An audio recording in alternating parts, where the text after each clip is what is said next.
أعوذ بالله من الشيطان الرجيم بسم الله الرحمن الرحيم الحمد لله رب العالمين والصلاة والسلام على رسولنا محمد وعلى آله وأصحابه أجمعين رب اشرح لي صدري ويسر لي أمري واحلل عقدة من لساني يفقه قولي.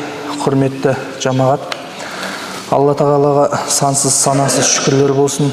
Алла біздерге осындай күнге жеткізген, әрі жұманың қадір қасиетін ұғынып, өзіне сәжде етіп бас қоюымызға мүмкіндік берген. Осындай жұма күні бір-бірлерімізге насихат айтып, бір-бірлерімізді жақсылыққа шақырып, жамандықтан тыйып, осындай тыныштық заман берген Алла Тағалаға сансыз шүкірлер болсын. Алла мынау бүгінгі жұма уағызының тақырыбы ысырапшылдық, Алла сүймейтін істеп берілген екен. Баршамызға қайырлы қылсын. Алла Тағала менің тілімнің күрмеуін шешсін. Сіздерге ұғынықты тілде насихат жеткізе білуді, сіздердің де көңіл ашықтығымен осы насихатқа құлақ тұруыңызды, және де баршамызға тақуалықпен, ықыласпен осы айтылғандарға амал жасауды баршамызға нәсіп етсін. Алла Тағаланың пендеге берген нығметтері пенде санап біле алмайды. Алла біздердің әр халімізде нығметке шомып жүргендігімізді білеміз, Алланың нығметінде бөленіп жатқандығымызды білеміз. Міне осы Алла Тағаланың берген нығметтерін мақсатты пайдалану, ысырап етпестен өзінің орнымен пайдаланылуы ләзім келеді. Ал енді осы берілген нығметтерді оңды солды шашып, обал сауабын білместен, оны өзім таптым, не болмаса өзім осы нәрсеге жеттім деместен, бұл Алла Тағаланың беріп атқандығын ұғыну, бұл иманның бір белгісі. Алланың біздерге жүрегімізге ұялатқан иманның жемісі болып табылады. Ысырап жалпы мынау Алланың берген мал дүние байлықта, одан бөлік біздерге берілген уақытта, сонымен қоса Алла Тағала бір ілім нәсіп етсе, сол ілімді мақсатты пайдалануда, бұл біздерге міндетті. Осыны мақсатсыз, орынсыз пайдалану, ол да ысырап болып табылады екен. Сондықтан да мынау шариғатта бұл ысырап деген сөздің өзі арабтың әл-исраф сөзінен алынады. Ысырап ол артығынан артық пайдалану, шегінен шығу, мақсатсыз асығыс әрекет ету деген мағыналарды білдіреді. Ал шариғаттағы терминдік мағынасы болатын болса, кез келген нәрсені өз қажетінен, мөлшерінен артық пайдалану деген мағынада. Яғни Алла Тағаланың берген кез келген дүниені өзінің мақсатынан артықша асыра сілтеу, ол ысырап болып табылады екен. Имам Джурджанидің осы ысырапқа берілген анықтамасын оқып өтсем, ысырап көп мөлшердегі мал-мүлікті пайдасыз нәрсеге жұмсау, шығын шығару, шегінен асып кету. Кейбіреулердің айтуынша ысырап адамның өзіне рұқсат етілмеген нәрсені жеуі, рұқсат етілген нәрсені де тұтынуда шектен шығу. Ысырап белгілі бір мөлшерден асып кету, яғни өзіңе берілген несібенің қадірін білмей, оңды солды шашу, бұл бейберекет әрекет деп анықтама береді. Енді Алла Тағала біздерге берілген, халал етіп берген нәрсені толықтай тұтынуымызға, пайдалануымызға, жеп ішуімізге рұқсат. Ал бірақ қалай болмасын, бұл берілген нығметте шектен шығуға, ысырап етуге, даңдайсып кетуге рұқсат жоқ. Сол үшін де мынау Құран кәрімде ысырап жайында мынадай аят келеді. Хуаллази анша'a жаннатин мa'рушатин ва гайру мағрушат. Ол сондай Алла Тағала бүкіл бау-бақшаларды, мынау жаңағыдай жеміс бақшасы бар, құрмалықтар, аяттың жалғасында ва нахла ва зар'a мухталифун укулуху дейді. Яғни жаңағы кез келген біздерге берілген ішіп жейтін нәрселеріміз, құрмалық болсын, дәнді дақылдар, әртүрлі дәмі, жаңағыдай алуан түрлі дәнді дақылдарды. Одан бөлек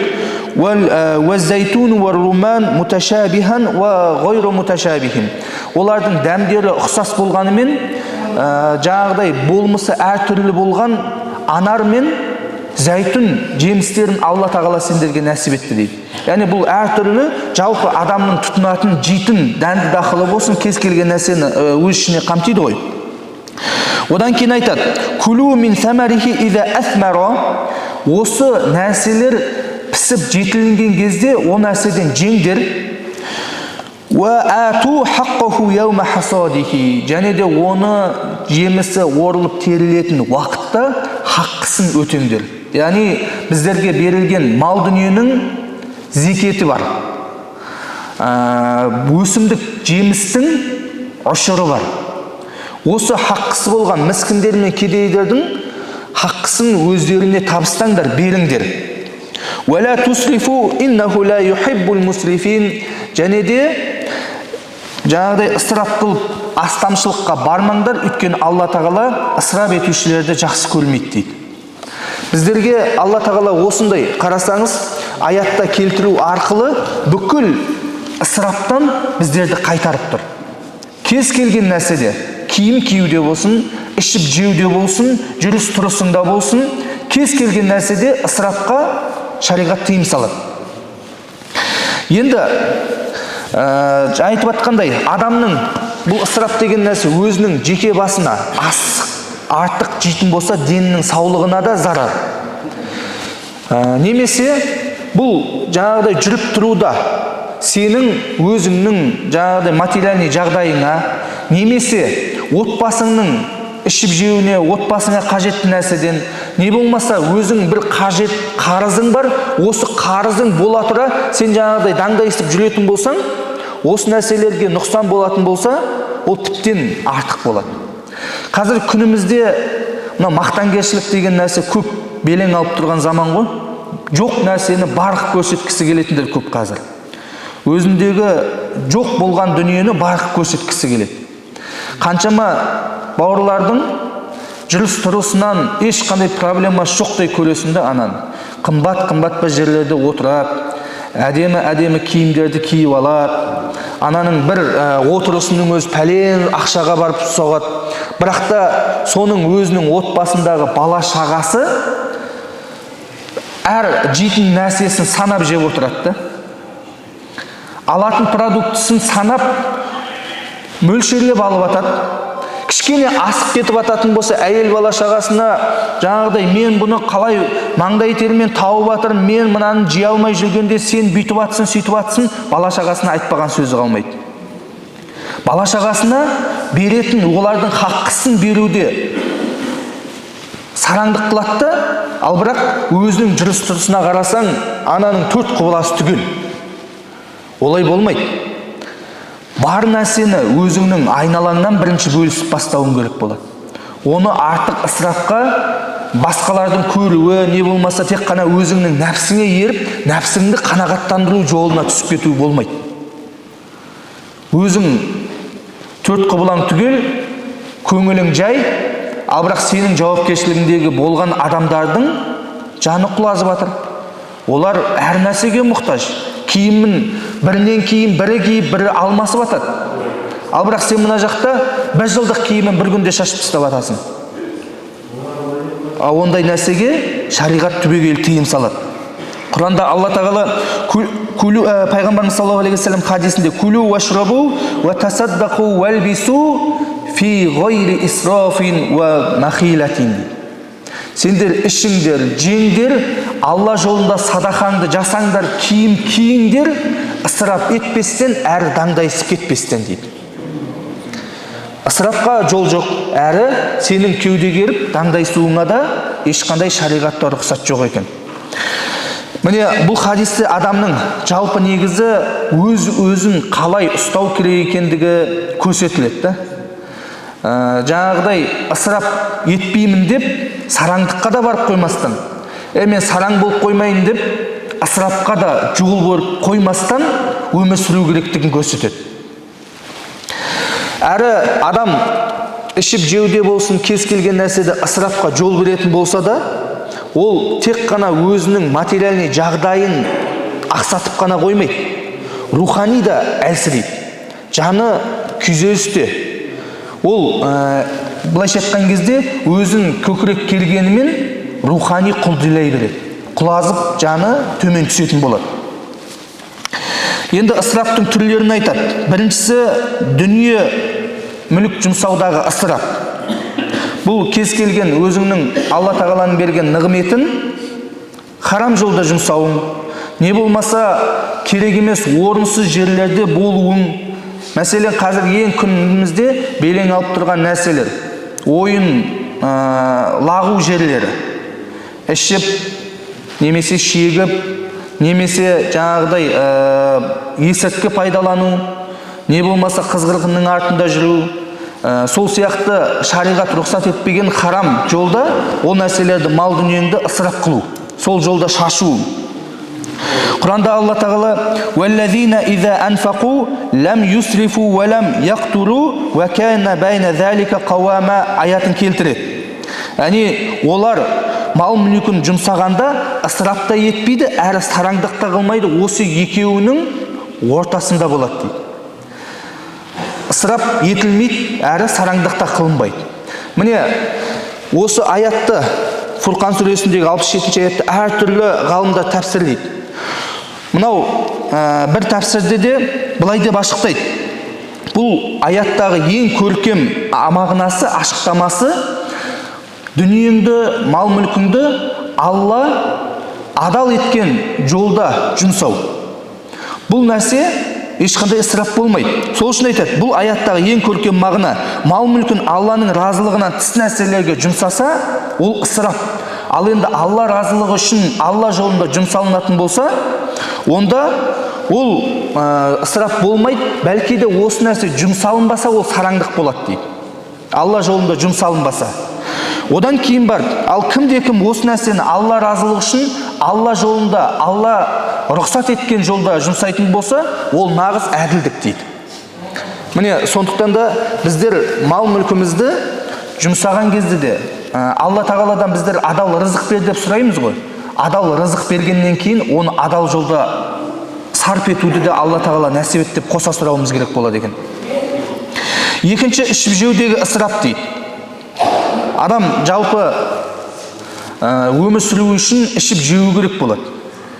Біздер ішіп жеуге мұқтажбыз. Ал енді осы тамақтанған кезімізде де тұтынған нәрселерімізді шектен, мөлшерден асыра жеуде біздің айтып атқандай мал дүниемізге де нұқсан, әрі деніміздің саулығына да ол теріс болады, зиян болады. Пайғамбарымыз саллаллаху алейхи вассалам хадисінде де келтіреді: «Уакулу вашрабу валя тусрифу» Құран аятында шатысып отырмын. Араф сүресінде «Кулу вашрабу валя тусрифу иннаху ла юхиббул мусрифин» ішіңдер жеңдер, бірақ ысырап етпеңдер, ысырап етушілерді Алла тағала жақсы көрмейді дейді. Пайғамбарымыз саллаллаху алейхи вассаламның хадисінде де осы ысырапқа қатысты айтады: «Ма малаа адамиюн уиаан шарран мин батнин». Адам баласы толтырған ыдыстардың ішіндегі ең жаманы өзінің қарны дейді. Яғни қарнынан артық бір жаман ыдысты толтырмады дейді. «Бихасби ибни адам луқайматун юқимна сульбаху». Адам өзінің бойын, белін тіктеп ұстай алуы үшін оның аз бір жаңағыдай тамақты, лұқманы алып жеуі оны жеткілікті дейді. Яғни бойын тіктеп жүріп тұру үшін дейді. فإن كان لا محالة فثلث لطعامه وثلث لشرابه وثلث لنفسه. Яғни егерде ішіп жеу керек болатын болса да, үшке бөлу керектігін айтады. Ол қарынның 3/1 бөлігін тамаққа, 3/1 бөлігін сусынға, 3/1 бөлігін де ауаға қалдыру керектігін айтады. Тоя жеп, одан кейін барып су ішуге орын қалдырмай кекіріп атпастан. Енді айтып тұрғандай, біздер тоя артық жеудің өзі ысырап екендігін баян етіп тұр. Халқымызда сөз бар ғой, ауру астан дейді. Адамның артық жеуінің өзі денсаулығына негізі зиян болады. Ғалымдарымыздан мына сөзді жеткізеді: егер сенің қарныңның қалауына еріп, арсыздыққа құмар болатын болсаң, онда сен біл, сенің хаққыңда айтылынған кез келген жаман сөз ол әділ айтылынған сөз дейді. Сен тек қана қарның тойдырып, тек қана соның дертінде, әрі осы арқылы жаның құлазып, құмарлықтың артында кетіп ататын болсаң, сен хаққында айтылынған кез келген сөз артық емес. Ол әділ айтылынған сөз дейді. Үшіншісі де уақыттағы ысырап жайында айтады. Алла тағаланың пендеге берген нығметтерінің бірі ғой бұл уақыт деген. Бұл уақытты тиімді пайдалану негізі әрбір ақылды адамға міндет. Уақытты ысырап етпестен пайдасыз нәрсеге сарп етіп, бұл уақыттың ешқандай құнсыз ету, бұл мұсылман адамға жараспайды. Сол үшін де пайғамбарымыз саллаллаху алейхи уассалам бұл уақытты ешқашан қайтарып ала алмайтындығын, өткен уақытты не сата алмайсың, не сатып ала алмайсың, не оны сыйға бере алмайсың, бұл нәрсені әрбір уақытты өз уақытында пайдалану керектігін айтады. Бір хадисте «Мә мин яумин толаат шамсуху фихи илля яқул» әрбір атқан таңда күн былай деп айтады дейді.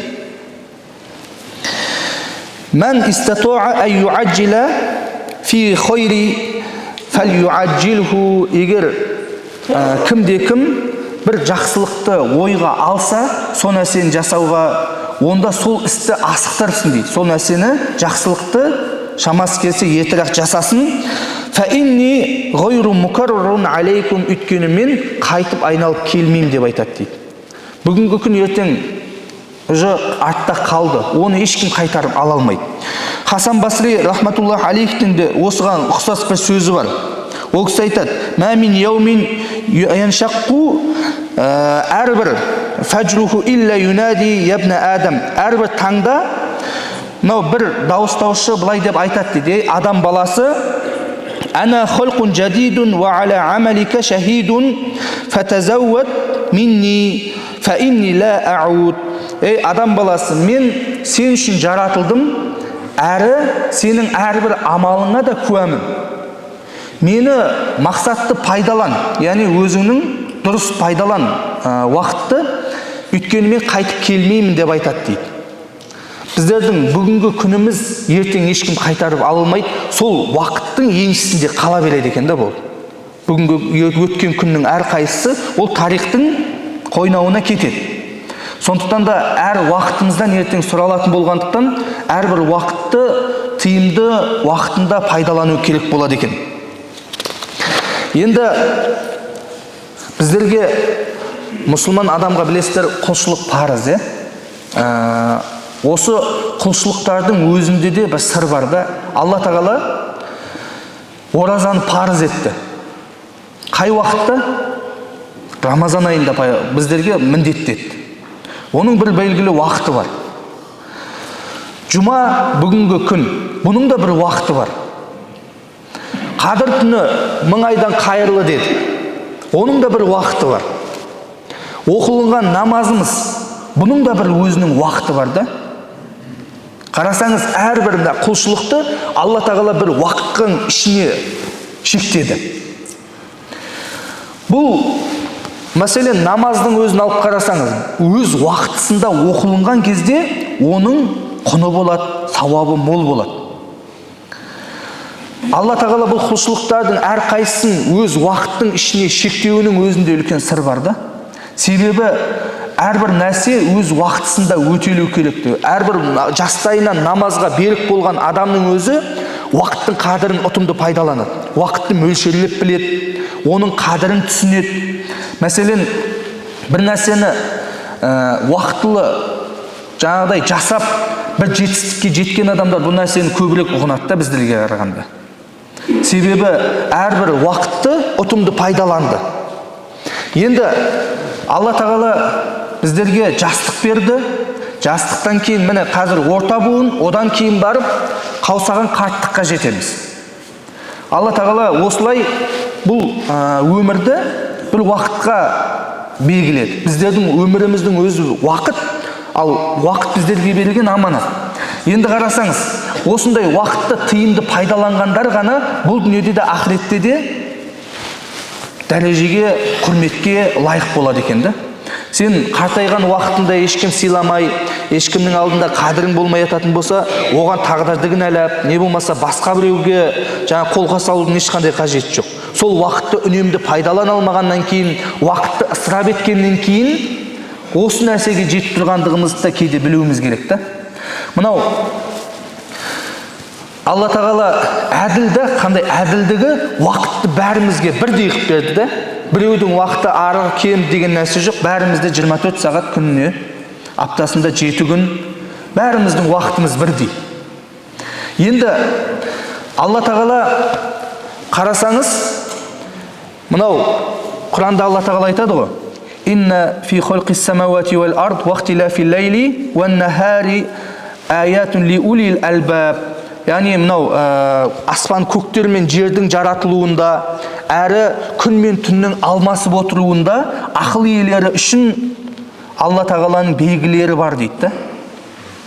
Енді осы мынау меңіреу табиғаттың өзі тоқтап тұрмайды да. Бір мезгілден кейін екінші мезгіл алмасып келіп отыр. Ал енді тіпті құстың өзі таңда ертесімен тұрып, өзінің жейтін нәрсесін іздеп шығып атады. Ал енді қолы жоқ, біздер сияқты икемді ұстайтын, бірақ сол бір тұмсығымен бүкіл мына сәулетшілердің өзін таңғалдыратын, ақырдыратын кереметтей ұясын жасап атады ол. Алла тағала сол ертемен әрекет еткеннің берекетін беріп қойып атыр да. Сондықтан да Алла тағала мына дүние мен ақыреттің берекетін таңғы уақытқа жасырып қойған негізі. Сондықтан да әрі мынау қазақта сөз бар ғой: ерте тұрған еркектің ырысы артық, ерте тұрған әйелдің бірісі артық дейді. Пайғамбарымыз саллаллаху алейхи уассалам сол үшін де хадисінде де Аллахумма барик ли уммати фи букуриха деген хадисін айтады. Аллахым, менің үмметімнен ерте тұрғандардың берекетін арттыр деген. Яғни берекет бер деп пайғамбарымыз дұға етті да. Пайғамбардың дұғасы қабыл. Міне ертемен әрекет еткен адамның күн ұзаққа уақытының өзінде берекет болады. Сондықтан да Алла тағала біздерге қанша ғұмыр берсе, ертемен әрекет етіп, біздер Алланың құзырында сауап болатын, бұл тіршілігімізді оңдайтын әрекетімізді жасауымыз керек болады екен. Өйткені бұл уақыттың өзі мөлшерлі. Әр нәрсені Алла тағала уақытын белгілеп қойған. Құлшылықтың да, басқаның да. Бұл уақыт өз уақытысында жасалынған кезде ол құнды, өз уақытысында атқарылған кезде құлшылықтың өзі сауапты болады екен. Құранда Алла тағала Аср сүресінде де білесіздер, ғасырмен серт етеді. Расында адам баласы қасіретте, кімдер ғана дейді? Иллазина аману ва амилус солихат. Алла тағалаға иман етіп, ізгілікті иманына жараса амал жасағандар, ва тавасау бил хаққи ва тавасау бис собр, және де хақты, ақиқатты бір-бірлеріне насихат етіп, одан кейін бар бір-бірлеріне сабырлықты үгіттегендер дейді. Міне осылардың тұсындағылар қасіретте деп келтіреді. Уақыттың қаншалықты маңызды екенін Алла тағаланың осы уақытпен, заманмен серт етуінен де аңғаруға болады екен. Пайғамбарымыздың мәшһүр хадисі бар, білесіздер: "Ниъматани мағбунун фихима касирун минан нас ас-сихха вал фараг" деп, яғни екі Алла тағаланың нығметі, ол нәрсені адамдардың көпшілігі қадірін, қасиетін білмейді, түсінбейді, ол да денсаулық пен бос уақыт деп пайғамбарымыз айтып қойды. Сондықтан да әрбір уақытымызды біздер қадір білуіміз керек болады екен. Төртіншісі де мынау ысырапшылдықтың зияны. Енді мынау Рухул Баян деген тәпсірде мынадай оқиғаны келтіреді. Бір кісінің тафаккурдің тұңғиығына батты дейді. Сол тафаккур етіп, уақытты санап бастады дейді. Менің жасым пәленшеге келді. Мен осынша жылда мынанша ай бар, мынанша айда мынанша күн бар. Мен әрбір күнде бір күнә жасаған кезімде өмірімнің соңына дейін осынша күнә жасаппын деп өзіне тафаккурге кіреді. Қарасаңыз, бір күнде бір күнә жасағанның өзінде осынша күнә жасаппын мен. Ал мен бір күнде бір емес қанша күнә жасадым, бірнеше күнә жасадым деп ақырып сол өкінішінен қатты күрсінген кезінде жаны үзіліп кетті дейді. Енді біздер мына айтып тұрған ысырапшылдықтың зияны деп, бірінші рухани зияны. Ол адам расында ысырапқа бой алдырып, оңды солды нығметтің қадіріне жете алмаған адам, ол жаны құлазиды. Өйткені нәпсі ешқашан тоймайды да. Оны анаған шаштың, ішкенде, жегенде, кигенде, жүргенде шаштың, ысырап қылдың, бірақ нәпсі ешқашан тойдым демейді. Шашқан үстіне шаша берсең, жеген үстіне жей берсең, тойған үстіне тоя берсең, киген үстіне кие берсең дейді. Ал ол уже ананы да көрді, мынаны да көрді, оның жаны жай таппайды. Тыныштық тек қана жәннатта. Алла тағаланың құзырына барған кезде жүрек тыныштық табады шынайы. Ал тіршілікте біздердің көңіліміз уақытша тыныштығы Алла тағаланың зікірімен болады да. Алла тағаланы зікір етіп, Алла тағаланы еске алған кезімізде бұл жүрегіміз тыныштық табаққандай болады. Бірақ шынайы тыныштық ол жәннатқа барғанда. Міне, осы сияқты біздер күнәға бой алдыра берген сайын біздің руханиятымыз құлдилай береді. Күйзеліске ұшырай береді. Бұл да ысырапшылдықтың зияны салдары осылай көрініс таба береді да. Біздер әрбір күнә жасап жатқан кезімізде, қателік жасап жатқан кезімізде оны кіші көрмеуіміз керек. Пайғамбарымыз саллаллаху алейхи вассалам хадисінде "Уәлә тахқилу зунубу сигар, фа иннаха таташаъабу минху зунубул кибар" дейді. Сендер кішкентай күнәні қор көрмеңдер, кішкентай санамаңдар. Өйткені одан үлкен күнәлар туындайды дейді. Сол үшін де тама берсе, тамшының өзі көлге айналады. Сен кішкентай күнәні менсінбей жасай бердің, о нәрсеге мән бермедің, бірақ одан үлкен күнәлар себеп болады, ол кішкентай күнә. Міне, Пайғамбарымыз саллаллаху алейхи вассалам және бір хадисінде "Уәлә сағирата ма'ал исрар", үнемі жасаумен кішкентай күнә болмайды. "Уәлә кабирата ма'ал истиғфар", Алла тағаладан ылғи да кешірім сұрап истиғфарға бой алдырумен, истиғфар етумен үлкен күнә болмайды дейді. Сондықтан да біздер кішкентай күнә жасадым, не болмаса мынаны болмағыр нәрсе, осының да бір зарары болар ма деген дүние жоқ. Сенің макрух болған нәрсені ылғи да әдетке айналдыру ертең харамға жол ашып қояды. Харамды еркін істейсің. Сен қазір макрухты қалай жеңіл санап тұрсаң, макрухқа бойың үйренгеннен кейін харамға тура солай екінші қадамға баса бастайсың. Сондықтан да Алла тағала біздерге нығмет бергеннен кейін нығметтің сұрауы бар. Осы нығметті Алла жолында жұмсап, Алла жолында сарп ету, ол уақытты болсын, Алланың берген әлемі болсын, ол Алланың берген мал дүниесі, нығметі болсын, оны мақсатты пайдалануымыз керек болады екен. Өзінің орнымен Алла әмір еткен жолда пайдаланып, Алла тыйым салынған нәрседен ұзақ тұруымыз керек болады. Алла тағала біздерге әрбір берген нығметке шүкір етуші құлдарынан етсін. Алла тағаланың берген нығметтерін санасаң санына жете алмайсың дейді. Сондықтан да біздердің шүкіріміз, құлшылығымызды бүтіндеп, осы әрбір амалымызда ниетімізді туралап, Аллаға қарай қадам басып әрекет етуімізде көрініс табады екен. Иншалла Алла тағала біздерді харамнан ұзақ етсін. Адалда табанды тұруды, шариғатты берік ұстануды Алла нәсіп етсін. Алла тағала естіген білгендерімізге де ықыласпен амал жасайтын құлдарынан етсін. Ва лахиру дауана анил хамдулиллахи раббил алемин. Аллаху акбар.